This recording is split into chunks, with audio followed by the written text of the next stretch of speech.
কেউ যদি জীবনে খুব বেশি সফল হতে চায়, খুব বড় ব্যবসায়ী হতে চায়, খুব বড় আলেম হতে চায়, খুব বড় ডাক্তার হতে চায়, তাহলে আল্লাহ রাসূল যেমন খুব মহান নবী, মাকাম মাহমুদ, অনেক বড় কিতাব কোরআন, শেষ নবীর দায়িত্ব, সর্বশ্রেষ্ঠ নবীর দায়িত্ব, এত মহান জায়গা অর্জন করার জন্য, এত বড় দায়িত্ব অর্জন করার জন্য যেমন আল্লাহ তাআলা রাসূলকে বলেছে আপনাকে রাতের সালাত আদায় করতে হবে, না হলে এই দায়িত্ব, এই সফলতা আপনি অর্জন করতে পারবেন না।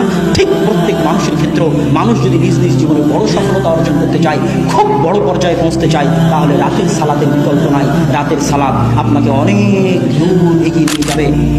এই দিনের মধ্যে কোনো কল্যাণ নাই, সকল কল্যাণ নিহিত আছে সকালে, সকল কল্যাণ, সকল বরকত নিহিত আছে সকালে।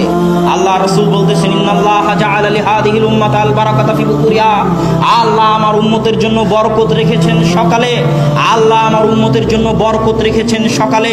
ইবনুল কাইয়িম রাহিমাহুল্লাহ বলতেছেন আমরা সালাফে সালিহিনকে দেখেছি লা ইয়ানামুনা বা'দা সালাতিল ফজরি, আমরা সালাফে সালিহিনকে দেখেছি তারা ফজরের সালাতের পরে কখনোই ঘুমাতেন না। হাত্তা ফি শিদ্দাহ ওয়া ফিস সাফার, যদিও তারা কঠিন অবস্থার মধ্যে থাকেন না কেন, কঠিন সফরে থাকেন না কেন, সফরে থাকলেও রাত জেগে কাজ করলেও তাদেরকে আমি ফজরের পরে ঘুমাতে দেখিনি। ইয়ান্তাদিরুনা ইলা তুলুইশ শামস, সালাফে সালিহিনকে দেখেছি যদি তাদেরকে ঘুমাতেই হয় রাত্রি জাগরণের কারণে, রাতে কঠিন ও কঠোর পরিশ্রম করার কারণে, তাহলে তারা সূর্য ওঠা পর্যন্ত অপেক্ষা করতেন, সূর্য উঠে যাওয়ার পর ঘুমাতে যেতেন, সূর্য উঠে যাওয়ার পর ঘুমাতে যেতেন। ফজরের পর থেকে নিয়ে সূর্য ওঠা পর্যন্ত এই সময়ে যতই কষ্ট হোক না কেন, ইবনুল কাইয়িম বলতেছেন আমি সালাফে সালিহিনকে ঘুমাতে দেখিনি কেন। ইন্নাল আরযাক ওয়াল বারাকাহ তানজিলু মিনাস সামা, মানুষের রুজি রুটি বরকত আল্লাহর পক্ষ থেকে সকালবেলা অবতীর্ণ হয়, আল্লাহর পক্ষ থেকে সকালবেলা অবতীর্ণ হয়। এই জন্য আল্লাহ সুবহানাহু ওয়া তাআলা পবিত্র কোরআনে সকালের যত নাম রেখেছেন, ওয়াল ফজর, ফজর শব্দের অর্থ হচ্ছে যাহারা, ফুটে ওঠা, প্রকাশিত হওয়া। আল্লাহ সুবহানাহু ওয়া তাআলা পবিত্র কোরআনে সকালের নাম দিয়েছেন ওয়াস সুবহি ইযা আসফার, সুবহ আরবিতে বলা হয় সাবহা ওয়াজহুহু, যখন কোনো বাচ্চার চেহারা সুন্দর হয় তখন তাকে বলা হয় সাবহা ওয়াজহুহু, তার চেহারা আলোকিত হয়ে উঠেছে, সেটার নাম আল্লাহ ফজরের নাম, সকালের নাম দিয়েছেন ওয়াস সুবহ। আল্লাহ ফজরের নাম দিয়েছেন ইযা আসফার, আসফার মানে প্রস্ফুটিত হওয়া, আলোকিত হওয়া। আল্লাহ সকালের নাম দিয়েছেন ওয়ান নাহারি ইযা তাজাল্লা, দিন যখন জ্বলে ওঠে, দিন যখন প্রস্ফুটিত হয়। আল্লাহ সুবহানাহু ওয়া তাআলা সকালের জন্য পবিত্র কোরআনে যত শব্দ ব্যবহার করেছেন সব শব্দ আলোকিত হওয়া, প্রস্ফুটিত হওয়া, জ্বলে ওঠা, প্রজ্বলিত হওয়ার সাথে সম্পৃক্ত। ঠিক একইভাবে আল্লাহ সুবহানাহু ওয়া তাআলা এই পৃথিবীকে পরিচালনা করেন। সুন্নাতুল্লাহি ফি তাদবিরিল আরশ, পৃথিবী পরিচালনায় আল্লাহর মূলনীতি, পৃথিবী পরিচালনায় আল্লাহর মূলনীতি যদি কেউ জানতে চায়, মানুষের এই 50-60 বছরের জীবনে পৃথিবী পরিচালনায় আল্লাহর মূলনীতি জানা সম্ভব নয়। কেউ যদি পৃথিবী পরিচালনায় আল্লাহর মূলনীতি জানতে চায়, তাকে 500, 600, 700 বছর, 1000, 1500 বছরের ইতিহাস পড়ে দেখতে হবে আল্লাহ কিভাবে পৃথিবী পরিচালনা করেন। তবে ফজরের ক্ষেত্রে, সকালের ক্ষেত্রে পৃথিবী পরিচালনায় আল্লাহর মূলনীতি হচ্ছে আল্লাহ সকল সৃষ্টিজীবকে এইভাবে সাজিয়েছেন। সকালবেলা ফুল ফোটে, সকালবেলা সূর্য ওঠার আগে পাখিরা জেগে ওঠে, সকালবেলা সূর্য ওঠে, আল্লাহ পৃথিবী এইভাবে সাজিয়েছেন। আল্লাহ যখন ফেরেশতাদের দায়িত্ব বন্টন করে দিয়েছেন, তখন ফেরেশতাদের দায়িত্ব বন্টনের যে পালা বদল হয় সেটাও ফজরের সময় হয়। এটা হচ্ছে পৃথিবী পরিচালনায় আল্লাহর মূলনীতি। পৃথিবী পরিচালনায় আল্লাহর মূলনীতি সামনে রাখলে এবং ফজরের জন্য আল্লাহ কোরআনে যত শব্দ ব্যবহার করেছেন সেগুলোকে সামনে রাখলে কথা স্পষ্ট। কেউ যদি তার জীবনকে আলোকিত করতে চায়, কেউ যদি তার জীবনকে প্রস্ফুটিত করতে চায়, কেউ যদি তার জীবনকে সফল করতে চায়, সে কৃষক হোক, ডাক্তার হোক, ইঞ্জিনিয়ার হোক, ছাত্র হোক, ব্যবসায়ী হোক, তাকে সকালকে কাজে লাগাতে হবে। সকালের কল্যাণ থেকে বঞ্চিত হয়ে জীবনে সফল হওয়ার স্বপ্ন দেখা আকাশ কুসুম কল্পনা স্বামী। সম্মানিত উপস্থিতি, সকালে এত বরকত, সকালে এত বরকত, সকালে এত বরকত যে কেউ যদি চাক্ষুষ সকালের বরকত দেখতে চায় তাহলে তাকে হেফজখানায় যেতে হবে, কোরআন হেফজ করতে হবে। আমিও হেফজখানার ছাত্র, ছোট ছোট ছাত্রের সাথে আমি কোরআন হেফজ করেছি। সব হেফজখানায় ফজরের আগে বাচ্চাদের উঠিয়ে দেওয়া হয়, কেননা ওয়াল্লাহি আল্লাহর কসম, ওয়াল্লাহি আল্লাহর কসম, ওয়াল্লাহি আল্লাহর কসম, ফজরের সময় যত কোরআন মুখস্থ হয় সারা দিনের আর কোনো সময়ে অত কোরআন মুখস্থ হয় না। ফজরের সময় যত কোরআন মুখস্থ হয় সারা দিনের আর কোনো সময় অত কোরআন মুখস্থ হয় না। আজকে হতভাগা মুসলিম জাতির জন্য আল্লাহ ফজরের সালাত দিয়েছে। ফজরের সালাতের পরে সে কোরআন তেলাওয়াত করবে, কোরআন তেলাওয়াত দিয়ে দিন শুরু করবে। এর চেয়ে কল্যাণকর, এর চেয়ে সুন্দর দিন, এর চেয়ে ভালো দিন, এর চেয়ে উত্তম দিন পৃথিবীতে আর কোনো কিছু হতে পারে না। যেই দিন আল্লাহর বাণী দিয়ে শুরু হয় না, ওই দিনের কোনো মূল্য নাই।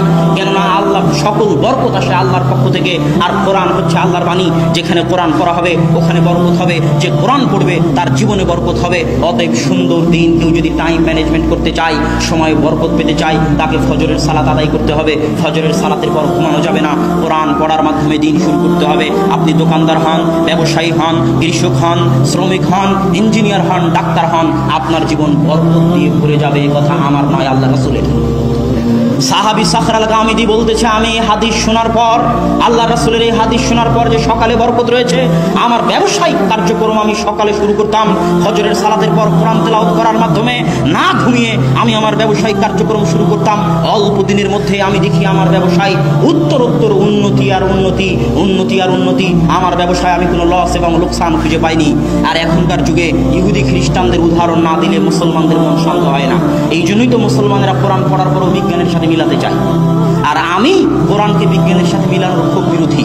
ওই যে যখন আবু বকর রাদিয়াল্লাহু তাআলা আনহু মিরাজে বিশ্বাস করেছিল, তখন আবু বকর কি মিরাজকে বিজ্ঞানের সাথে মিলিয়েছিলেন? কথা বলেন, বিজ্ঞানের সাথে মিলিয়েছিলেন? আবু বকর বলেছিলেন, যদি মুহাম্মদ বলে থাকে মিরাজে গেছেন সাল্লাল্লাহু আলাইহি ওয়াসাল্লাম, সামি'না ওয়া আমান্না, আমি আবু বকর সাথে সাথে ঈমান আনলাম, কেননা মুহাম্মদ মিথ্যা বলতে পারে না। এর নাম কোরআন এবং হাদিস। কোরআন এবং হাদিসে যা আছে সেটাই সত্য। বিজ্ঞান মিথ্যা হয়ে যেতে পারে। কোরআন এবং হাদিসের যদি আজ বিজ্ঞান বিরোধিতা করে তাহলে সেটা মিথ্যা। 10 দিন 15 দিন পরে হয়তো বিজ্ঞান কোরআন এবং হাদিসের পক্ষে কথা বলবে। তবুও যেহেতু মানুষের মন টানে না, সেহেতু আমি বলতেছি, একজন খ্রিস্টান লেখক একটা বই লিখেছে, miracle of the miracle morning, সকালের জাদু। তিনি বলতেছে, মানুষ যদি দুনিয়াতে জাদু দেখতে চায়, বাজার ঘাটে জাদু দেখে মানুষ বাস্তব কোনোদিন জাদু দেখতে পাবে না। কিন্তু মানুষ যদি বাস্তবে জাদু দেখতে চায় তাহলে তাকে সকালকে কাজে লাগাতে হবে। পৃথিবীতে বাস্তব জাদু সকালে আছে, পৃথিবীতে বাস্তব জাদু সকালে আছে, পৃথিবীতে বাস্তব জাদু সকালে আছে। ফজরের পর কোরআন তেলাওয়াত দিয়ে কাজ শুরু করলে সকাল 10টার মধ্যে কাজ শেষ হয়ে যাবে। কাজ আর বাকি থাকবে না, করার মতো কোনো কাজ খুঁজে পাবেন না। এর নাম সকালের বরকত। তিনি ওই বইয়ের মধ্যে লিখেছেন, পৃথিবীতে বর্তমান যত ব্যবসায়ী আছে, যারা বড় ধরনের ব্যবসা করে, বিল গেটস হোক আর মুকেশ আম্বানি হোক আর ফেসবুকের প্রতিষ্ঠাতা হোক, আপনারা গুগলে গিয়ে তাদের নাম লিখে সার্চ দিবেন যে কখন তারা ঘুম থেকে উঠে। আপনি আশ্চর্য হলেও দেখবেন, আপনারা মুসলমান হয়ে, আমি আপনি মুসলমান হয়ে ফজরের পরে আলিশান ঘুম দেই। আমি আপনি মুসলমান হয়ে ফজরের জামাত কাজা করে সৌদি আরবের মাটিতে পর্যন্ত সকাল 10টার আগে সকাল শুরু হয় না মুসলমান হওয়ার পর। সবাই ঘুমিয়ে থাকে, 90% মুসলমান ঘুমিয়ে থাকে। অথচ এই খ্রিস্টানদের নাম আপনি গুগলে সার্চ দিয়ে দেখিয়েন, তাদের সকাল কখন শুরু হয়? মুসলমানদের যখন ফজরের সালাতের সময়, তখন তাদের সকাল শুরু হয়। কেননা তারা জানে সকল সফলতার চাবিকাঠি, সকল সফলতার মৌলিক উৎস হচ্ছে সকাল, সকল সফলতার চাবিকাঠি হচ্ছে ফজর, সকল সফলতার চাবিকাঠি হচ্ছে ফজর। এই জন্য আল্লাহ বলেছেন, ফাইদা কুজিয়াতিস সালাত ফান্তাশিরু ফিল আরজ।